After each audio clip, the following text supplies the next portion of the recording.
Hi, Rodafleming here, still in the Philippines. It is not the best of weather, I have to say. We're going to talk today again about gender non-conforming kids and how that relates to transsexualism in adults. Now, before we go any further, I want to make it very clear that we are talking about homosexual transsexualism here. I'm going to talk here about HSTs, that's homosexual transsexuals, and the relationship to gender non-conforming children. Now, the reason this is important is that a number of prominent psychologists in the West are very fond of arguing that something like 80% or even more of children who display gender non-conforming behaviour will later desist and they won't be trans at all. Okay.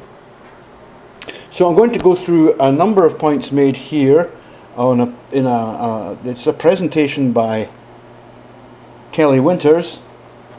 Kelly Winters, involved with what WPATH, is an important commentator and researcher in this area. So this is actually slides from a talk that she's obviously given, so we're going to go through a few of them. And these list some of the concerns with the studies that the people who basically are minimising the number of GNC kids who will appear as homosexual transsexuals later are using. And remember that these are often being used by people who don't have proper, they certainly don't have a scientific background, they're not professionals in the field, they're political activists, and they're not journalists either. Right? So they're not trained in reading scientific papers and translating them into a form that can be easily assimilated by the public. So let's go through a few of these points. The first one. Remember again that we're talking about how is it really the case that so few GNC children turn out to be HSTs? And one problem with this is that there could be a sample bias, that more children are being scooped in to the surveys than actually are GNC. Now, the problem is lots and lots and lots of children will experiment with cross-gender behaviours and dressing. It's just a part of finding their own identity as what they actually are. It's not actually related. It's certainly not some sort of precursor to gender dysphoria. It's actually a normal part of finding out who you are and what your sexuality is to explore characters that are not yours. And you explore, perhaps, one example would be, a child is very, very attached to Peter Pan. This is very common, and gets right into the character and the flying and the sword waving, and then he goes, what would it be like to be Wendy? This is not gender non-conforming behaviour. This is just exploring a character role. That's all it is. It's learning through play. And parents really need to not suddenly jump off the deep end and say, oh my God, my child wants to put on a dress, he must be trans. That's not the case. It's just experimenting. And the same is true, obviously, in the inverse. Why would a girl child not think, well, I'll try to be Ethan Hunt? Why not? Again, from the point of view of females, it is true that until very recently, there was a great paucity of feminine hero-type role models. So why would a girl not say, okay, I'll just be Ethan Hunt, or whoever, think of one, doesn't matter who it is. I'll inhabit the role of a male hero just to find out what that feels like. So this is not gender non-conforming behaviour in any real sense. This is experimentation with self, discovery of self, trying to find out what you really are and who you really are through children. And listen, they should just be left alone to get on with it. Just leave them alone. Let them do it. Most will just simply pass on and it's gone. And what this particular concern is that these children are actually being included in the statistics, which would be a very big mistake. The second concern that this author brings up is one that I have been complaining about for years, which is that she says the results are skewed by treatment. See? So it says, it is beyond, and it quotes Drummond et al., 2008, one of the studies often used. It says, it is beyond the scope of this report to describe the types of therapies received between the assessment in childhood and the follow-up. It's talking about girls. 13 of the 25 girls had at least some contact with our clinic. Now, the problem here is that children are incredibly plastic. It's actually quite easy to condition them. And if you put children under the influence of adults who are conditioning them not to be trans, if you like, then there's a good chance they won't be trans. So that's not a neutral standard. It's not a fair standard, because you're actually applying peer pressure and then trying to read what the results are. If you want to do this scientifically, you have to control for that, or it has to be neutral. Okay, now the next point, I'll be as quick as I can here. A lot of these studies, and this is like Steen's et al., I'll put a list of them at the bottom in the box, you know, and they omitted long-term follow-up. Again, catastrophic. The studies were, according to this, were dismissing retrospective evidence. So that would mean that if a child was saying in later life, well, look, you know, I was running around with a towel on my head to represent hair when I was 5, that's being disregarded. Now, the problem here is conflation between HSTs and AGP. Now, we know that HSTs, that is, the gender non-conforming kids, will definitely show this kind of behaviour. It's a very common one. A number of years ago, I wrote a book, which I wouldn't entirely agree with now, but still in many areas was absolutely right, called Why Men Made God. And we looked at gendered behaviour as a part of that.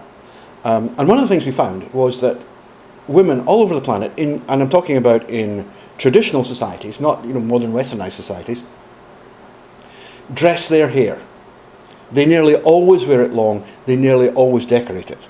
There are a few cultures where they wear it a little bit shorter, but still there are differences between the way men wear their hair and women wear their hair. And women, it's always more decorative. So it's not surprising that children would tend to, that's one of the first things they'll latch onto if they're genuinely trans, is hair, because it appears to be a completely universal indicator of feminine gender. The next thing we're going to look at is unfounded assumptions. For example, in the Steensma et al. 2011, and I've pointed this out before, study, it says 45.3% did not reapply for treatment during adolescence. We assumed that their gender dysphoric feelings had desisted. That's an unsubstantiated assumption. There's no evidence for that. The fact is that had they been exposed to reparative therapies, that is pressure to make them desist, there's a very good chance that they would refuse to go back.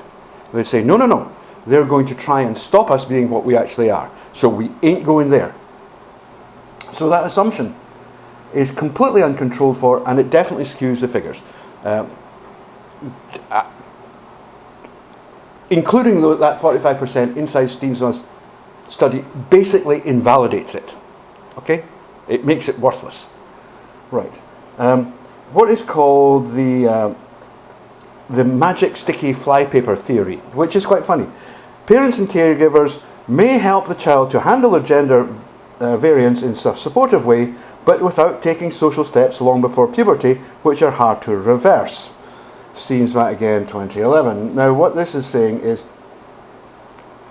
that they're disparaging childhood social transition because they think that that might cement in behaviours that might be later difficult to remove. Now, I've complained in the past about the position that outside bodies might take, like schools, for example, which might have that effect. But I think within the home, there is no problem. If the child wants to express him or herself as the opposite sex in the home, then this is not a problem, folks. This is not a problem. You're not cementing in anything at all. You're just letting them get on with their discovery. And then concern number 8, which this writer calls, it's amusing, does real life experience incongruent roles, including non-binary roles, well, I have an issue with non-binary roles, but we'll leave that, have similar diagnostic value for children as in adults and adolescents? A closer look at Drummond et al. 2008, the claim is that 88% desistance of 25 natal girls, they were born girls, with full or sub-threshold childhood GID after 17. Then the clarification is that 59% of a cohort of 37, only 37, non-conforming birth-decided girls reported female identity after 17.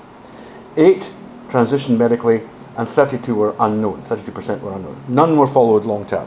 So basically, what they're saying is that 59% of the girls did report they felt like girls after the age of 17, which is something less than 60% and nothing like 80%. A closer look at Walian et alia 2008, and Walian has been responsible for some very dubious research.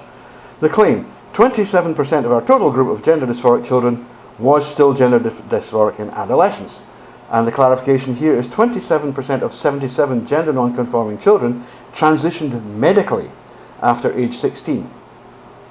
Less than half, only 43%, identified with birth assignment, and 30% were unknown.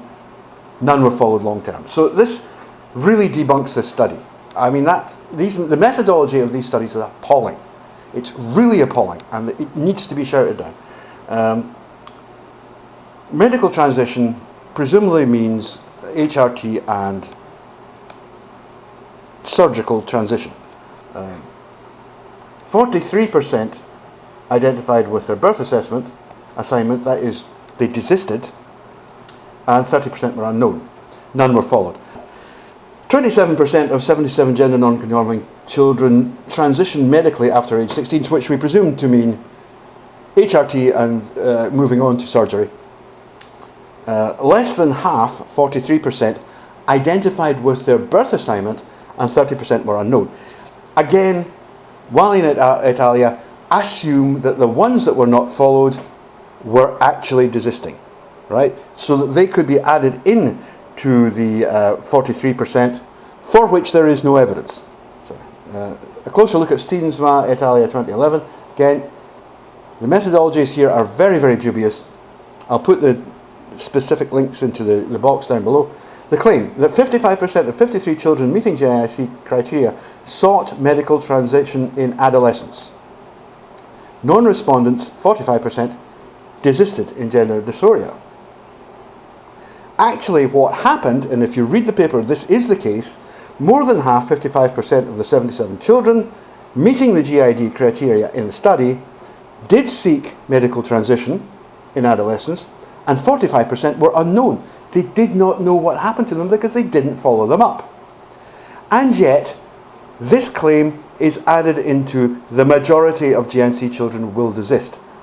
Fantasy. The claim, these accounts imply that the presence of body discomfort may contribute significantly to persistence or desistance of childhood gender dysphoria. This is a key finding, and it's one that's often ignored, as the writer says here. And this is, she calls it early anatomic dysphoria.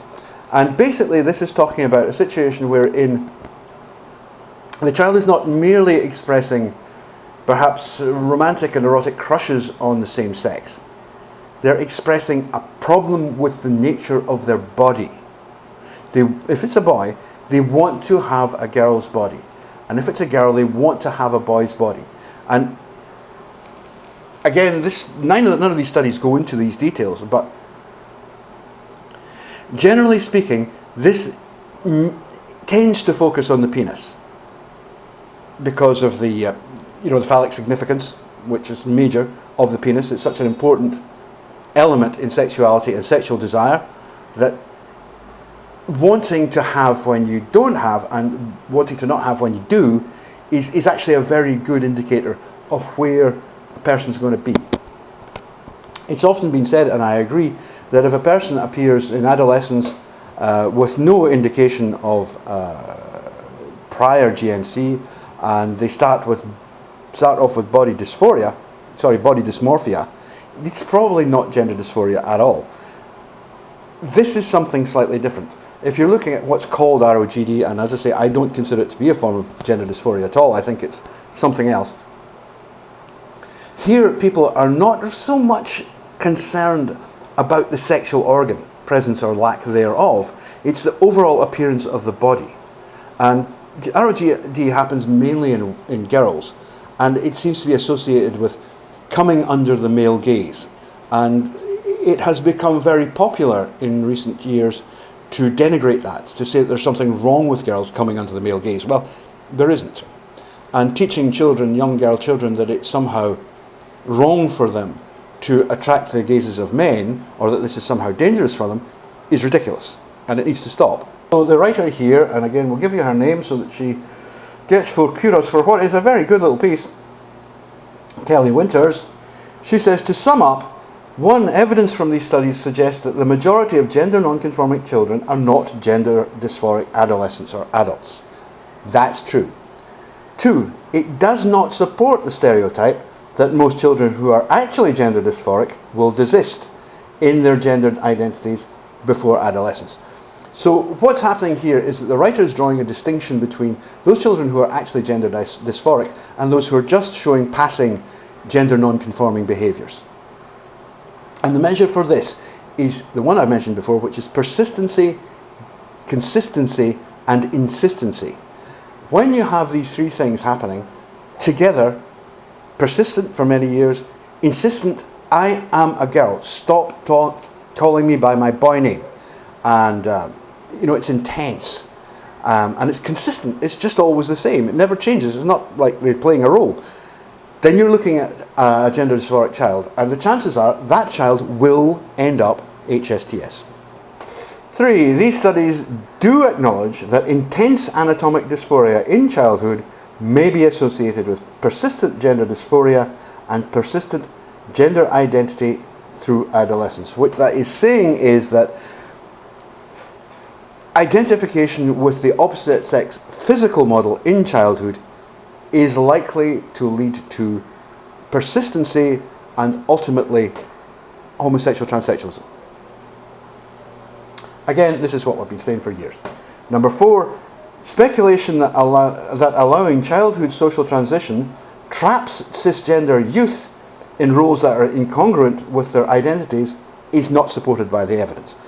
Now, I am a little bit concerned about well-meaning but over-enthusiastic adults assuming that children who are going through a gender non-conforming phase are actually gender dysphoric.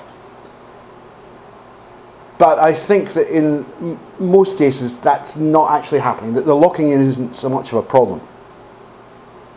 I'm undecided about that.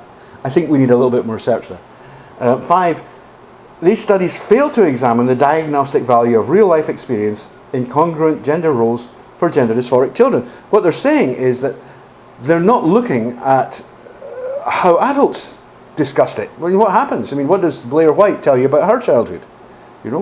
And it's really a problem. There seems to be a general assumption within the psychiatric community that essentially gay is best, or rather gay is better, and trans is worse, and whatever we have to do to make sure they become gay and not trans, gay or lesbian, then we have to do. And this is wrong. This is just wrong. There's no evidence. There is simply no evidence to suggest that gay is better than trans. And I would say especially for boys, the new gay man lifestyle is a meat market. It's a terrible thing. And you're basically consigning a boy child to a lifetime of predation, promiscuity, substance abuse, high-risk sexual behaviour, and intense gender dysphoria. If that child turns out, who is HSTs, turns out to be conditioned by the people around her to be a gender-conforming gay. That is not a better result, sorry. And I do hear the words of all these older gender-conforming gays who missed their opportunity 15 or 20 years ago. Well, too bad. I feel deeply sorry for you, but it's too damn late, and you should stop interfering in the lives of younger people. Right? Leave them alone to make their decision without your nasty interference. We all know that the new gay man lifestyle depends on fresh meat to keep going. It's not acceptable to find that fresh meat by predating on HSTs and attempting to turn into something that they're not. Gender is linked directly to sexuality. If you have female sexuality, that is, you're only attracted to the same sex for boys and you are submissive, you want a masculine man, then you have female sexuality. The opposite is true for girls. If you have female sexuality, then your appropriate gender is feminine. And if you don't have that appropriate gender, if you end up having to appear to look like a male, then you're going to suffer a lifetime of gender dysphoria. Is that what you want for your children? Ask yourself that. Is that kind of suffering a better thing than the passing demands of a transphobic society? Because that's what all this gender critical stuff is. Gender criticism is just transphobia. That's all it is. And a whole bunch of references now. So I think that that's worth reading. I'll put the links downstairs. Talking about like my girlfriend now. And I think we're going to have to end up coming back to this one and looking at it again with more details and more references. Give you plenty of references for this one. I will say it again, I am against so-called transing children. I think you just leave them alone. You know, if your son wants to wear a pink dress, let him wear a bloody pink dress. Who cares? Don't make a big deal out of it. Just don't. The chances are it will pass. You'll find another role to play. Another experiment to do, you know, and you'll move on. It's not a big deal. For those who are persistent and insistent, and they're consistent, then you might have to make accommodations. You might have to speak to the school. You will certainly have to speak to your close relatives and say, look, take it easy on this. Just relax. Don't make a big deal out of it. Don't push them towards, don't pull them against. You know, just let them find their own way. When puberty hits, sexuality really crystallizes. And that's why gender becomes crystallized at that point too, because it is a little bit fluid beforehand, because sexuality is a little bit up in the air until, you know, the sex hormones kick in and you really develop your own person's sexuality. But if you go through, as a boy, if you're a male, and you go through puberty retaining a female sexuality, then your natural gender is feminine. Not masculine, feminine. That's why so-called gay men have so much trouble appearing to be masculine. Because they're actually girls. And there are other types of homosexuals, but those are acquired homosexuals, they're acquired sexualities. The innate one, which is the transgender one, that is feminine homosexual males and masculine homosexual females, those ones, they're innate, they appear in childhood. There's nothing you can do to stop that. They will be that. Any child who exhibits long-term, persistent, consistent and insistent gender non-conforming behaviour and gender dysphoria, especially if it's related to body type, is going to be transgender homosexual, and almost certainly HSTs. And what the society that is around them, what we have to look at is to say, how will they be happier? What's going to give them the best chance of a decent, ordinary life in which they can assimilate into the mainstream society? Is it as a gender dysphoric gay male, or is it as a woman? Right? And don't believe all that guff about hormones. The fact is that the risk from cross-sex hormones is tiny. It's far less than smoking a small number of cigarettes a day, drinking a couple of units of alcohol, or being a little bit overweight. It's less than those things, right? It's not the kind of risk that we should flag up and put in people's way and say, oh no, you can't take these drugs, look at these terrible risks. They're not terrible risks. Saw a study the other day which looked at people over an 8-year period, and they found a 0.16 elevation in risk. 0.16% elevation in risk of cardiovascular disease over an 8-year period in their followed subjects, their followed sample. That's nothing. That's absolutely nothing. And it's such, you know, for goodness sake, you're talking about young people who are healthy and strong and fit. They can do this without thinking. A 0.16 risk is nothing. It's an inconsequential risk. And the surgery, as I've said before, modern GRS, well, to start with, most HSTs don't have surgery. You know, they're either still walking around with a dick between their legs or a fanny. I mean, for goodness sake, that's what they're doing. It's one operation, possibly two, depending on how the surgeon works it. A couple of follow-up checks, a little bit of 12 months roughly dilation with a stent, and that's it. You live the rest of your life as a woman. The risks of and the disadvantages of transition are being vastly overplayed by the gender-critical transphobic lobby. And it's time we shut them down. It's time we said to them, no. You're not getting away with these lies anymore. All you're trying to do is to recreate a social circumstance that applied 30 years ago, and it's no longer relevant. It just isn't relevant. So stop it.